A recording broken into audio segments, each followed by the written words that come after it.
ମୁଁ doctor Bharati Sahu, consultant at Dicky skin care. ଆଗକୁ ଏଇଟା ଆମର ଭିଟିଲିଗୋ ଡେ, ଯୋଉଟାକି ଆମେ ଧଳା ଛଉ କହୁ।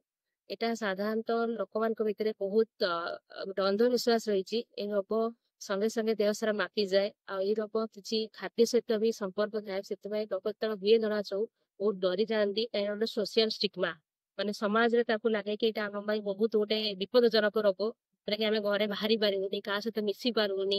ଏଇଟା ଡିଆଁ ରୋଗ। ଆକ୍ଚୁଆଲି ଏଇଟା ଡିଆଁ ରୋଗ ନୁହେଁ।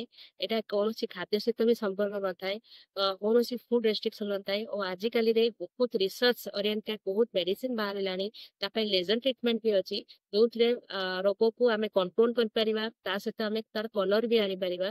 ଆଉ ଏଇ ରୋଗ ପାଇଁ ଆପଣ ଡରନ୍ତୁ ନାହିଁ, କାହିଁକି ଏଇଟା ପାଇଁ ଆମେ ଯୋଉ ସୋସିଆଲ ଷ୍ଟିଗ୍ମା ଥାଏ ତାକୁ ଆମେ ଚାହୁଁଛୁ ଏଇ ଆୱାରନେସ କ୍ରିଏଟ କରିକି ଏଟାକୁ ଦୂର କରିବା ପାଇଁ।